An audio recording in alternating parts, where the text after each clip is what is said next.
Hello students, welcome to geometry defence academy.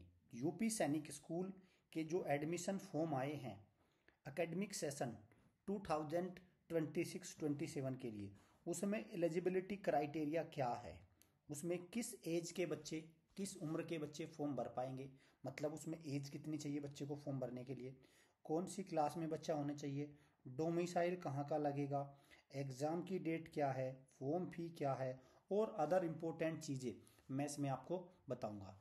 और आपको क्या करना है भाई, चैनल को सब्सक्राइब कर लो, बेल आइकन पे क्लिक कर लो, क्योंकि अगर आपका सपना है भारत के सबसे सस्ते सैनिक स्कूल में पढ़ने का, तो यहाँ से वो सपना आपका साकार होने में बहुत आपको हेल्प मिलेगी। मैंने यूज़ किया सबसे सस्ते, हालांकि राष्ट्रीय मिलिट्री स्कूल सबसे सस्ते हैं, लेकिन यूपी सैनिक स्कूल का फीस स्ट्रक्चर भी अगर आप स्कॉलरशिप के थ्रू जाते हैं वो भी इसी के आसपास पड़ जाता है। ठीक, चलिए शुरू करते हैं भाई। तो सबसे पहले मैं आपको बता दूं, यूपी सैनिक स्कूल में जाने के लिए आपका एक एंट्रेंस टेस्ट होता है। उस एंट्रेंस टेस्ट की तैयारी के लिए आप live class, test series, video को, स्टडी मटेरियल को ज्वाइन कर सकते हैं। ये नंबर, इस पर व्हाट्सअप करिए, कॉल करिए और हमारी टीम आपको प्रॉपर गाइडेंस प्रोवाइड कर देगी कि इस एंट्रेंस टेस्ट को क्रैक करने का क्या नुस्खा है। एक प्रकार से नुस्खा जिसको कहते हैं ना, जड़ी बूटी क्या है सर इसको क्रैक करने की, वो टीम बता देगी। लास्ट ईयर ये बच्चे हमारे यहाँ से यूपी सैनिक स्कूल के एंट्रेंस टेस्ट में सिलेक्शन हुआ था इनका, ये सारे के सारे बच्चे। ठीक है, ज़्यादातर ने आरएमएस को ज्वाइन कर लिया, सैनिक ने ज्वाइन कर लिया इनमें, लेकिन ये लास्ट उसका रिजल्ट है। तकरीबन 11 से 12 बच्चे हमारे यहाँ से टोटल क्वालिफाई हुए थे, इंटरव्यू दे के आए थे, और 6 से 7 बच्चों की फाइनल ज्वाइनिंग भी आई थी। ठीक है, चलिए। तो यूपी सैनिक स्कूल के अंतर्गत अगर मैं बात करूँ, जो यूपी सैनिक स्कूल, दो सैनिक स्कूल को गवर्न कर रही है यूपी सैनिक स्कूल सोसाइटी। एक तो भाई ये आपका हो गया captain Manoj Kumar Pandey UP Sainik school Lucknow, ठीक है भाई, और दूसरा हो गया यूपी सैनिक स्कूल गोरखपुर। ठीक, ये बिल्कुल नया खुला है यूपी सैनिक स्कूल गोरखपुर, और ये तो बहुत पुराना है, 1965 से रन कर रहा है ये यूपी सैनिक स्कूल। सबसे पुराना सैनिक स्कूल, या भारत का पहला सैनिक स्कूल कहें तो कौन सा है भाई, ये यूपी सैनिक स्कूल लखनऊ ही है। इसके जो चेयरमैन है यूपी सैनिक स्कूल सोसाइटी जिसको चलाती है, वो चीफ मिनिस्टर होते हैं उत्तर प्रदेश के, और ये सीबीएसई से एफिलेट करते हैं दोनों ही स्कूल। चलिए अब देखते हैं जो इस साल का सेशन है, एकेडमिक सेशन, ठीक है, उसके लिए जो एडमिशन है 2026, उसके लिए क्या क्या देखो, विद्यालय में प्रवेश में केवल एक बार, ठीक है, अप्रैल माह में ही कक्षा 6 और कक्षा 9 का प्रवेश इसमें होगा।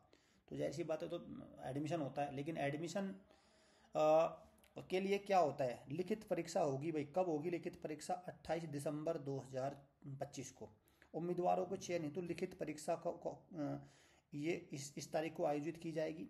इसके बाद एक इंटरव्यू भी होगा, ध्यान रखना भाई, इंटरव्यू होगा इसके बाद। और जो यहाँ से है ऑनलाइन फॉर्म भरे जाएंगे। ऑनलाइन फॉर्म कब से भरे जा रहे हैं? 15 सितंबर से ऑनलाइन फॉर्म भरे जा रहे हैं। दूसरा, पात्रता देखिए, एलिजिबिलिटी क्या क्या है, कौन कौन बच्चे इसमें फॉर्म, आवेदक तथा उसके पिता दोनों का उत्तर प्रदेश का डोमिसाइल होना अनिवार्य है।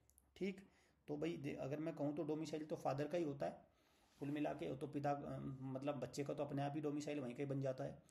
तो आपको इसमें मेन बात ये रखनी है कि जो पिता है और उम्मीदवार दोनों का, तो फादर का जो डोमिसाइल है वो कहाँ का होना चाहिए, मूल निवास कहाँ का होना चाहिए, वो उत्तर प्रदेश का होना चाहिए। पहली एलिजिबिलिटी तो इसकी है। दूसरी बात करते हैं जन्म तिथि की। 26-27 के सेशन के लिए उनका जन्म दी गई तिथियों के बीच होना चाहिए, ताकि वो कैप्टन मनोज कुमार पांडे उत्तर प्रदेश सैनिक स्कूल में और गोरखपुर सैनिक स्कूल में एडमिशन ले सके। 28 दिसंबर 2025 को जो परीक्षा आयोजित की जाएगी, तो समझिए कक्षा 6 में अगर किसी को एडमिशन लेना है तो डेट ऑफ बर्थ क्या होनी चाहिए, 2 जुलाई 2014 से लेके 1 जनवरी 2017, ये है भाई कक्षा 6 की। ठीक है, कक्षा 6 में वो बच्चे एडमिशन ले पाएंगे जिनकी डेट ऑफ बर्थ ये रहेगी 2 जुलाई 2014 से लेके 1 जनवरी 2017। आप कक्षा 9 की बात करिए, 2 जुलाई 2011 से लेके 1 जनवरी 2014। ठीक है भाई, 1 जनवरी 2014 तक के बच्चे इसमें क्या कर पाएंगे, फॉर्म भर पाएंगे। किसमें? यूपी सैनिक स्कूल, किसमें? लखनऊ में और गोरखपुर में। ठीक, तो ये डेट ऑफ बर्थ आपको ध्यान में रखनी है। और दूसरा, डोमिसाइल यहाँ का होना चाहिए। क्लियर? चलिए आगे चलते हैं कि एजुकेशन क्या होनी चाहिए, बच्चा कौन सी क्लास में होना चाहिए। तो बच्चा क्लास में होने के लिए देखो, यूपी सैनिक स्कूल लखनऊ में कक्षा 6 में केवल, हाँ भाई ये भी आपको ध्यान रखना है कि कक्षा 6 में केवल लड़के जाते हैं इसमें, यूपी सैनिक स्कूल लखनऊ में।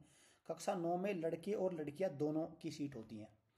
लेकिन अगर मैं गोरखपुर की बात करूँ, कक्षा 6 में लड़के और लड़कियां होती हैं, और कक्षा 9 में भी लड़के और लड़कियां जा सकती हैं। ठीक है, तो दोनों में होता है, और चॉइस फिल कराते हैं तो जो लखनऊ वाला इसमें कक्षा 6 में केवल लड़के जाते हैं, लेकिन गोरखपुर में 6 में भी लड़के और लड़कियां हैं और 9 में भी लड़के और लड़कियां हैं। साथ में अब जो कक्षा 6 और 9 में प्रवेश के लिए अभ्यर्थियों क्रम से कक्षा 5 और कक्षा 8 उत्तीर्ण होना अनिवार्य है। मतलब कक्षा 5 और कक्षा 8 तथा यह योग्यता 20 मई 2026 तक किसी मान्य प्राप्त विश्वविद्यालय से पूरी होनी चाहिए। तो मतलब कक्षा 5 को आप कब होनी चाहिए? 20 मई 2026 को कक्षा 5 आप पास कर चुके हो। तो इसका मतलब ये हो गया कि एट प्रेजेंट बच्चा कक्षा 5 में पढ़ रहा हो, ठीक है, अभी बच्चा कक्षा 5 में पढ़ रहा हो, और या कक्षा 6 में भी पढ़ रहा हो, कोई दिक्कत नहीं है, वो भी एलिजिबल है, ठीक है, और कक्षा 8 में पढ़ रहा हो 9th के लिए। ये एलिजिबिलिटी क्राइटेरिया है भाई। इसमें ये एलिजिबिलिटी आपको ध्यान रखनी है इसमें एडमिशन लेने के लिए। क्लासेज का भी क्लियर हो गया, ठीक है। आगे क्या है? Scheme of examination. अब सारी जो मशक्कत है वो यहाँ पे है। स्कीम ऑफ एग्जामिनेशन मतलब जो परीक्षा का स्वरूप होगा, परीक्षा होगी, एंट्रेंस टेस्ट होगा, वो कैसा होगा? एक तो OMR बेस 1 क्वेश्चन पेपर होगा, OMR बेस। क्या क्या सब्जेक्ट आएंगे? अंग्रेजी आएगी, GK आएगी, मैथ्स आएगी और रीजनिंग आएगी। अंग्रेजी कितनी की आएगी भाई? अंग्रेजी आएगी, दोनों का बता रहा हूँ, कक्षा 6 और 9 का दोनों का सेम पैटर्न है। अंग्रेजी आएगी 50 नंबर की, GK आएगी 50 की। GK का 50 में से 50 आते हैं हर बार हमारे, जो आप यूट्यूब सेशन देखते हैं वहाँ पे जनरल नॉलेज 50 में से 50 बच्चे करके आते हैं। मैथ्स की अगर मैं बात करूँ तो 75 मार्क्स का, और रीजनिंग की अगर बात करूँ तो 25 मार्क्स का। 200 नंबर का पेपर ये इस तरह से होता है, 200 नंबर का पेपर, ठीक है। और जो समय मिलता है इस पेपर में वो है 2.5 घंटे का। कक्षा 6 और कक्षा 9 के लिए भाई, दोनों के लिए है, क्लास 6 एंड 9 के लिए। एग्जाम का प्रारूप ही है, अंग्रेजी 50 MCQ base, GK 50 MCQ, maths 75 MCQ, reasoning 25 MCQ। तो 200 मार्क्स का ये क्वेश्चन पेपर आता है। तो ये इसका है एंट्रेंस टेस्ट की सारी चीज़ें। अब यहाँ पे जो आई हैं चीज़ें निकल कर, तो 15 सितंबर से तो एग्ज़ाम फॉर्म भरने शुरू हो जाएंगे, ठीक है। लास्ट डेट क्या है? 20 अक्टूबर है। अगर आप क्या करते हैं, पेमेंट टाइम से करते हैं, अगर आप लेट फीस के थ्रू फॉर्म भरते हैं तो 31 अक्टूबर है, लेकिन उसमें 2,000 रुपये लगेंगे, ठीक है। लेकिन अगर आप ऐसा करते हैं, इसमें केवल 1,000 रुपये का शुल्क है। जब आप 20 अक्टूबर तक फॉर्म भरेंगे तो आपके 1,000 रुपये खर्च होंगे। अगर आप 31 अक्टूबर तक फॉर्म भरेंगे तो अब आपका शुल्क लगेगा 2,000 रुपये, ठीक है। ध्यान रखना भाई इसको। और तीसरी बात जो है, करेक्शन, अगर कोई फॉर्म में मिस्टेक हुई है तो 3 नवंबर से लेके 6 नवंबर तक करेक्शन हो जाएगी। और भाई tentative date of entrance exam 28 दिसंबर 2025 संडे है, ये इसकी एग्जाम की तिथि है, वेरी इंपॉर्टेंट। ये कुछ डेडलाइन है जो इनकी तरफ से आई है। तो उम्मीद करता हूँ अब यूपी सैनिक स्कूल में किन बच्चों को जाना है, चाहे उसको डोमिसाइल हो, डेट ऑफ बर्थ क्या लगेगी, क्लास क्या लगेगी, ठीक है। अब ये पूछते हैं कि डोमिसाइल सर्टिफिकेट फादर का लगेगा कि, अरे किसी का भी लगा दो आप डोमिसाइल सर्टिफिकेट, कोई बात नहीं, फादर का ही लगा दो। देखो मैं इसमें एक बात बता दूँ, पेरेंट सबसे ज़्यादा चिंता पता किस बात की करता है? इस बात की करता है जिसका जिसका सिर्फ जिसका कोई लेना देना नहीं होता। सबसे मुश्किल है, इसकी कोई बात ही नहीं करता, इसकी मैं बात कर रहा हूँ। इससे ना मैंने देखा, इसकी कोई बात नहीं करता, बचता है। जैसे मतलब ऐसा लगता है कई बार तो मुझे कि जैसे वो फॉर्म भरने में ही उसका सिलेक्शन हो जाएगा। अरे भाई, अगर जो सारी चीज़ों की बात करूँ तो उनका वेटेज है 1%, मात्र 1% है कि जितने भी कागज है, फॉर्म भरवाना, ये सब चीज़ें करना। सारी जो माथापच्ची है वो है यहाँ 99%, ठीक। लेकिन मैंने अक्सर ये देखा, भाई मैं अपने अनुभव से बता रहा हूँ, इसको तो लेके चलता है 1% से भी कम, 1% भी तो नहीं लेके चलता। और इसमें ध्यान लगाता है सारा 99%, कि जैसे फॉर्म भराने से ही सारा काम हो जाता है। अरे फॉर्म तो भर जाएगा, कैफे वाले को पैसे दे दो, 2,000 रुपये में आपको सारा, 1,500 रुपये में उसको 200-300 रुपये देना, सारा फॉर्म भर के दे देगा आपको, प्रिंट आउट्स वगैरह सब निकाल के दे देगा। लेकिन इस पेपर को भी निकाल के दे देगा कैफे वाला। ये पेपर कैसे निकलेगा? ये पेपर तो पढ़ाई से निकलेगा ना, मेहनत से निकलेगा ना, ठीक है। तो इस बात को आपको ध्यान में रखना है, तैयारी पर पूरे फोकस हो जाओ। आप हमारे हॉस्टल बैच को भी नेक्स्ट सेशन के लिए ज्वाइन कर सकते हैं, जिन बच्चों को अभी से जो सपना है भाई जाने का, ठीक है। ये देखो बच्चे अभी हमारे करंटली हॉस्टल बैच को में बच्चे पढ़ रहे हैं, आप देख रहे हो, बेटियां भी हमारे यहाँ पढ़ रही हैं, गर्ल्स भी बहुत अच्छे से यहाँ पे हैं, का रहना, सिक्योरिटी, पढ़ाई, एजुकेशन, सब कुछ बहुत अच्छा है यहाँ पे, माहौल बहुत शानदार है। देखिए, तो ये बच्चे तैयारी कर रहे हैं। ये बच्चे अगर आप देखें, ये लगे हुए हैं, तो ये एक माहौल है। आप देखो एकदम, आप हमारे YouTube चैनल को फॉलो करो, सबसे ज़्यादा पढ़ाई करते हुए बच्चे अगर किसी एकेडमी में आपको दिखाई देंगे तो वो ज्योमेट्री डिफेंस एकेडमी है, सबसे ज़्यादा पढ़ाई। क्योंकि क्योंकि देखो, हमने बुलाए ही बच्चे पढ़ाई के लिए हैं। भाई देखो, दो प्रकार के इंस्टीट्यूशन होते हैं, एक तो एक्स्ट्रा करिकुलर एक्टिविटी स्पोर्ट्स वगैरह, तो स्पोर्ट्स एजुकेशन वाले में भेजो। अगर किसी को मान के चलो नाटक नुक्कड़ करना है तो एनएसडी में के थ्रू, या स्कूल जो होते हैं इनके नेशनल स्कूल ऑफ ड्रामा, वहाँ भेजो। लेकिन अगर बच्चा पढ़ने के लिए आ गया, उसको एंट्रेंस टेस्ट सैनिक स्कूल में लेफ्टिनेंट, आपको एनडीए निकालना है, उसको आईआईटी निकालना है, उसको नीट निकालना है, या उसको आईएएस निकालना है, तो वो तो पढ़ाई के थ्रू निकलेगा ना, उसमें तो एजुकेशन मेन काम आएगी ना। तो वही ये वाली बात है, तो इसको पेरेंट्स को ध्यान में रखना है। अक्सर पेरेंट्स बहक जाते हैं, वो जैसे ही किसी इंस्टीट्यूशन में जाता है, उनके बच्चे को वर्दी पहना मतलब जो ये वर्दी पहना के फौजी की, और उसको दिखा दी जाए, तो बस उसको लगता है कि हो गया काम। अरे वो तो कुछ भी नहीं है, वर्दी के पैसे भी भैया आपने दिए हैं, वो नहीं है।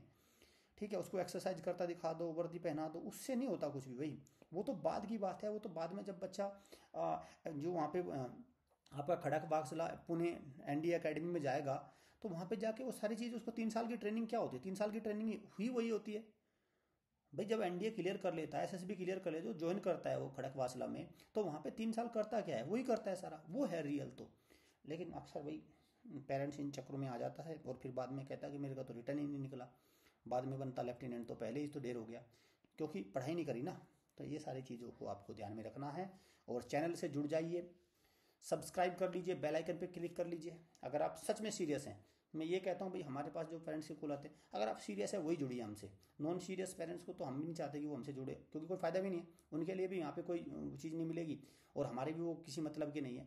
क्योंकि हमारा काम है, जो बच्चे पेरेंट्स सीरियस हैं अपने बच्चे के एजुकेशन को लेकर, पढ़ाई को लेकर, उन्हीं का ही हम अच्छे रूप से मार्गदर्शन कर सकते हैं। Thank you friends, thank you parents.